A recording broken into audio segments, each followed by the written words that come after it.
आगे बढ़ेंगे। राजधानी जयपुर में जी क्लब पर फायरिंग करने वाले बदमाशों को जयपुर पुलिस ने आखिरकार गिरफ्तार कर लिया। आपको बता दें कि देर रात पुलिस की टीम 3 बदमाशों को आगरा से गिरफ्तार कर जयपुर ला रही थी और इसी दौरान रास्ते में इन बदमाशों ने भागने की कोशिश की। वहीं पुलिसकर्मियों के हथियार छीनकर पुलिस पर फायर किया। जवाब में पुलिस की तरफ से भी फायर किया गया, जिसमें तीनों बदमाश घायल हुए हैं।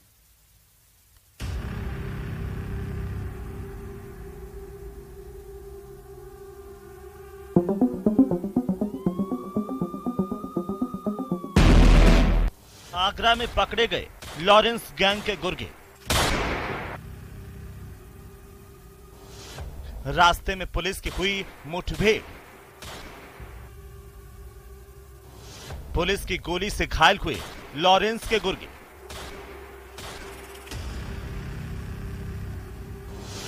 आधी रात क्लब में की थी अंधाधुंध फायरिंग।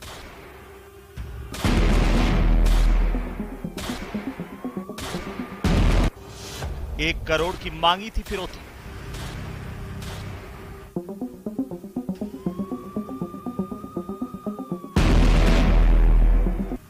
जयपुर के जी क्लब पर फायरिंग करने वाले बदमाशों को जयपुर पुलिस ने गिरफ्तार कर लिया है।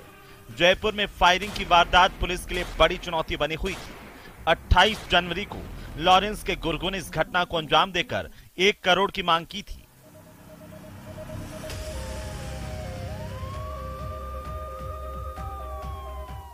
तभी से पुलिस बदमाशों की धरपकड़ में जुटी हुई थी। घटना के तार जोड़ते हुए जयपुर पुलिस ने आगरा पुलिस के सहयोग से बदमाश जयप्रकाश, संदीप और ऋषभ को गिरफ्तार कर लिया। देर रात को पुलिस की टीम तीनों को जयपुर लेकर पहुंची। इस दौरान खोनागुरियान थाना इलाके के पास इन बदमाशों ने भागने की कोशिश की। जयपुर की टीम यहाँ पे मौके पे पहुंची। हमने यहाँ पे कुछ कार्ट्रिज केस बरामद किए हैं और पूल ऑफ ब्लड मिला है हमें कई स्थानों पे। तो सैंपलिंग करा रहे हैं और सब जो भी साक्ष्य मिले हैं उनको एकत्रित करवा के हम जांच के लिए पुलिस को देंगे, जो कि वो एफएसएल में जमा। बदमाशों ने पुलिसकर्मियों के हथियार छीने, इसके बाद फायरिंग की, जिसके बाद पुलिस ने जवाबी कार्रवाई करते हुए बदमाशों के पैर में गोली मार दी। इसमें ये जो ऋषभ अपराधी है, ये अचानक बोलता है, इस तरह की स्थिति पैदा करता है कि उसको लघु शंका और शौच जाना है, तुरंत गाड़ी को रोका जाए। तो पुलिस ने गाड़ी रोकी। इसको जो ही उतारते हैं तो पीछे जो दोनों भी वो इस सोच के लिए कहते हैं कि हमें भी उतरना है। और क्योंकि ये 2 दिन से टीमें लगातार फील्ड में थी, कुछ पुलिस की टीम थकी हुई भी थी, टीम की संख्या भी कम थी। ऐसे में ये पुलिस कर्मी का वेपन छीन के ऋषभ पुलिस पे फायर करता है। उसके जवाब में चिरंजीव लाल और खलील अहमद के द्वारा पहले हवा में फायर किया जाता है। उसके बावजूद वो जब फायर करता है तो फिर पुलिस को भी फायर करने की नौबत आती है। पुलिस के द्वारा जवाबी फायर किया जाता है। उसमें इन तीनों अपराधियों के गोली लगती है, जिसमें ये तीनों अपराधी चोटिल हुए हैं।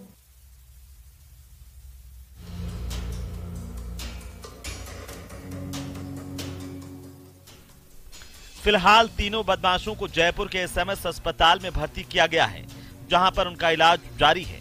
बदमाश प्रदीप के पैर में फ्रैक्चर है, इसे आईसीयू में शिफ्ट किया गया है, जबकि 2 बदमाशों को सामान्य वार्ड में शिफ्ट किया गया है। तीनों का एसएमएस हॉस्पिटल में इलाज जारी है। इनके द्वारा जो पुलिस पे फायर किया गया, उसका एक पृथक से खोनागोरियान पुलिस थाने में मुकदमा दर्ज किया गया है। राजकार्य में बाधा और पुलिस पे हमले का ये प्रकरण है। पुलिस की माने तो इस मामले में अब तक 4 बदमाश गिरफ्तार हो चुके हैं। 3 बदमाशों को पुलिस जयपुर लेकर आई है, जबकि चौथे आरोपी को आगरा पुलिस ने आर्म्स एक्ट में गिरफ्तार किया है। पुलिस के मुताबिक जयपुर में पहली बार एक होटल में सभी आरोपी मिले थे और 27 जनवरी को प्लानिंग की। 28 जनवरी को रात करीब 12 बजे 3 बदमाशों ने वारदात को अंजाम दिया और यूपी के आगरा जाकर छिप गए। इससे पहले बदमाशों ने क्लब के मालिक अक्षय गुरनानी को व्हाट्सएप पर 1 करोड़ रुपए की रंगदारी की मांग की थी। पुलिस की शुरुआती जांच में यह बात सामने आई है जबकि वारदात में 6 बदमाश शामिल हैं। बदमाशों को हथियार कौन दे रहा है, फर्जी सिम कहां से मिल रही थी, इन सभी को लेकर के पुलिस की जांच जारी है। Bureau report, news 18 Rajasthan.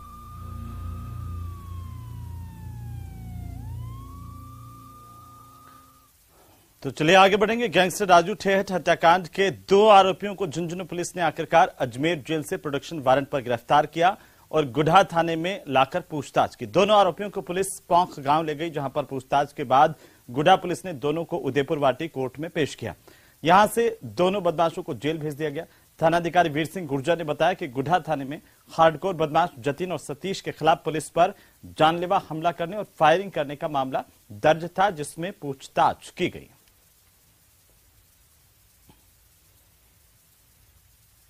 घूमरा घाटी से इनको लेकर आया हूँ। मेरे मुकदमा 626/22 में ये वांछित थे। उन्होंने पुलिस टीम पर जानलेवा हमला किया था, फायरिंग की थी। इस मामले में मेरे वांछित थे। आज प्रोडक्शन वारंट से और अच्छी सुरक्षा के बीच इनको लाया गया है। अभी तफ्तीश जारी है, इनकी गिरफ्तारी कर ली गई है और इस मामले में जिन वेपनों से इन्होंने फायरिंग की है वो कहां से प्राप्त किए हैं, इस मामले में गहन अनुसंधान जारी है। तो वहीं बागेश्वर धाम के प्रमुख और कथावाचक धीरेन्द्र शास्त्री के समर्थन में कोटा में लोगों ने सड़क पर उतरकर प्रदर्शन किया। मंगलवार को संतों के नेतृत्व में कुछ लोगों ने संभागीय आयुक्त कार्यालय के सामने सामूहिक हनुमान चालीसा पढ़ी और इस दौरान गोदावरी धाम के पुजारी शिलेंद्र भार्गव के नेतृत्व में प्रदर्शन किया गया। महाआरती भी की गई और साथ ही लोगों ने इस दौरान सामूहिक रूप से संकल्प लिया कि सनातन की सहिष्णुता को कमजोरी समझकर संतों और हिंदू धर्म केंद्रों का अपमान किया गया तो करारा जवाब देंगे। महाराष्ट्र की एक संस्था ने धर्म का अपमान किया, बाबा का अपमान किया, वहाँ की महाराष्ट्र पुलिस ने उनको क्लीन चिट दिए। ऐसा व्यक्ति जो सनातन धर्म के खिलवाड़ कर रहा है, उसका अपमान कर रहा है, उसे कड़ी से कड़ी सजा मिले। इस मांग को लेकर हमने आज राष्ट्रपति जी को ज्ञापन दिया है ताकि भविष्य में कोई हिंदू धर्म और सनातन धर्म पर उंगली नहीं उठा सके। किसने नहीं देखा, कौन नहीं पढ़ता है, दुनिया ने नहीं पढ़ा क्या? भगवान राम के अस्तित्व को कौन है माई का लाल जो स्वीकार नहीं करता इस संसार में? उनके नाम से, उनके भक्त हनुमान जी के नाम से कलिकाल में भी चमत्कार हो रहे हैं। तो इस आस्था के प्रश्न पर किसी को खिलवाड़ करने का, उस पर सवाल उठाने का अधिकार नहीं है। ये दुस्साहस है और इससे कोई आगे बढ़ेगा तो उसको परिणाम भुगतने पड़ेंगे। तो वहीं झालावाड़ पुलिस ने नकली नोट के साथ 2 लोगों को गिरफ्तार किया। गिरफ्तार लोगों में एक महिला भी शामिल है और इनकी पहचान मकाल मालकिन शाहीन बी और असलम खान के तौर पर हुई है। आपको बता दें कि इनके पास से कुल 1,10,500 रुपए के नकली नोट बरामद किए गए हैं। पुलिस के मुताबिक जिले भर में अवैध कार्यों के खिलाफ अभियान चलाया जा रहा है। मुखबिर से मिली सूचना के बाद मिश्रौली कस्बे के नई आबादी इलाके में एक मकान में छापेमारी की गई। यहां से 500 रुपए के 221 नकली नोट जब्त किए गए। के निर्देशानुसार अवैध गतिविधियां रोकने के लिए और एसपी मैम के निर्देशानुसार जिले के अंदर आपराधिक गतिविधियां रोकने के लिए निरंतर अभियान के द्वारा कार्रवाई की जा रही है। उसी कड़ी के अंदर मिश्रौली थाना क्षेत्र के अंदर मुखबिर के द्वारा सूचना मिली नकली नोटों की। उस पर एसएचओ दिनेश शर्मा और उसकी टीम के द्वारा नई आबादी क्षेत्र मिश्रौली के अंदर दबिश दी गई। वहां पर 221,500 के नकली नोट बरामद किए गए जी। और मौके से साइना बी वाइफ ऑफ कल्लू जाति मुसलमान और असलम सन ऑफ नन्नेसा को मौके से गिरफ्तार किया गया।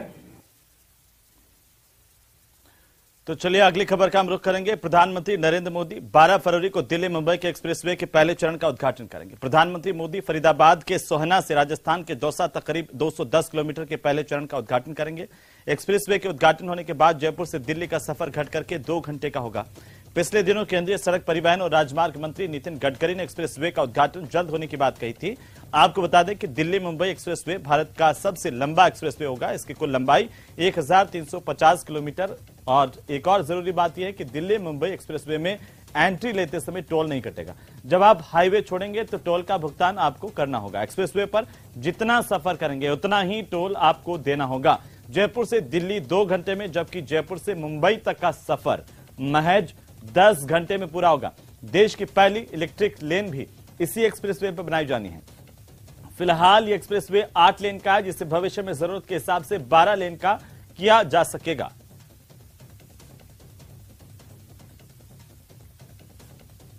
दिल्ली मुंबई एक्सप्रेसवे, यह प्रगति का एक्सप्रेसवे है। मायानगरी मुंबई से देश की राजधानी दिल्ली को यह एक्सप्रेसवे जोड़ेगा और 12 फरवरी को प्रधानमंत्री नरेंद्र मोदी इस एक्सप्रेसवे का उद्घाटन करने वाले हैं। यह जो मेरे पीछे आप एक्सप्रेसवे देख पा रहे हो, यह एक 1380 किलोमीटर का एक्सप्रेस है और दौसा से दिल्ली तक का खंड यह बनकर पूरी तरह तैयार है और इस पर 12 फरवरी से वाहन दौड़ने लगेंगे। खास बात यह है कि यह 8 लेन का एक्सप्रेस है और यह दुनिया का सबसे लंबा एक्सप्रेसवे माना जा रहा है। बताया जा रहा है कि जो आगामी फ्यूचर में इसे 12 लेन का एक्सप्रेसवे किया जाएगा।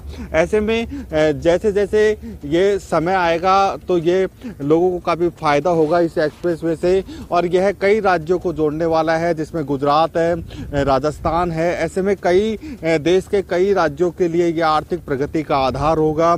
हम जिस जगह पर खड़े हैं यह बांडारेज मोड़ का इलाका है और यहाँ से जयपुर और आगरा को कनेक्टिविटी मिलेगी। ये जो आप तस्वीरें देख पा रहे हो ये नेशनल हाईवे 21 है। ऐसे में नेशनल हाईवे 21 पर ये जो वाहन जा रहे हैं ये जयपुर की तरफ वाहन जा रहे हैं। ऐसे में जयपुर से दिल्ली की दूरी इस एक्सप्रेसवे को बनने के बाद केवल 2 घंटे की रह जाएगी। ऐसे में आगामी दिनों में जयपुर से दिल्ली केवल 2 घंटे में सफर तय हो पाएगा। आशीष शर्मा, न्यूज़ 18, दौसा। और चलिए आगे बढ़ेंगे खबर जयपुर से, जहां पर association of health care providers के 10वें ग्लोब कॉन्क्लेव का आयोजन होने वाला है और इस कॉन्क्लेव में देश भर से निजी चिकित्सा क्षेत्र की प्रसिद्ध हस्तियां हिस्सा ले रही हैं। 10 से 11 फरवरी को सीतापुरा के Mahatma Gandhi university of medical sciences and technology में इस ग्लोबल कॉन्क्लेव का आयोजन होगा। इस कॉन्क्लेव में हेल्थ केयर सेवाओं के लिए एकीकृत मॉडल, सर्वोत्तम सेवा, तकनीकी ज्ञान के समन्वय से स्वास्थ्य प्रणाली को लचीला बनाने सरीखे मुद्दों पर विचार विमर्श होगा। इस सम्मेलन में अस्पतालों की आर्थिक समस्याओं के निराकरण के लिए एक नीति पत्र तैयार किया जाएगा।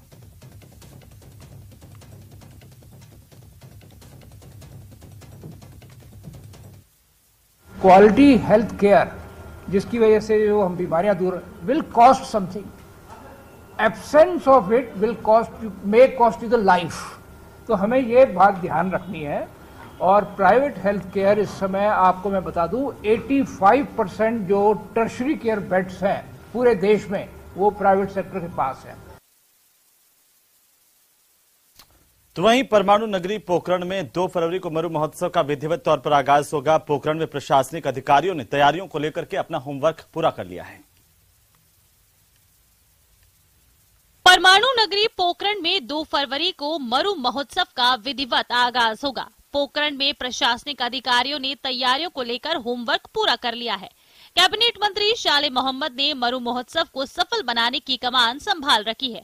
पोखरण एसडीएम प्रभजोत सिंह गिल ने प्रशासनिक अधिकारियों की बैठक लेकर सभी अधिकारियों को मरु महोत्सव को सफल बनाने के सख्त निर्देश दिए हैं। मरु महोत्सव में म्यूजिकल नाइट कार्यक्रम सहित कई रंगारंग कार्यक्रमों का आयोजन किया जाएगा। परमाणु नगरी को पोस्टरों, बैनरों और रंग बिरंगी लाइटों से दुल्हन की तरह सजाया गया है। कई कलाकारों ने मरु महोत्सव को सफल बनाने की अपील की है। खमांगणी अस्सलाम वालेकुम दोस्तों, मैं हूं स्वरूप खान और मैं आ रहा हूं हमारे राजस्थान के बहुत ही प्यारे और खूबसूरत शहर पोखरण में परफॉर्म करने 2 फरवरी को। सो दोस्तों आप सबको पधारना है क्योंकि वहां पर हो रहा है बहुत ही कमाल का, धमाल का, मस्ती भरा एक फेस्टिवल जिसका नाम है desert festival. What is up? This is Milind Gavji. 2nd February, Pokhran, Maru Festival. I'm going to perform live and loud for you all. So Pokhran वालों आ जाओ, सारे मिलते हैं 2 फरवरी को। Thank you so much. तो चलिए आगे बढ़ेंगे।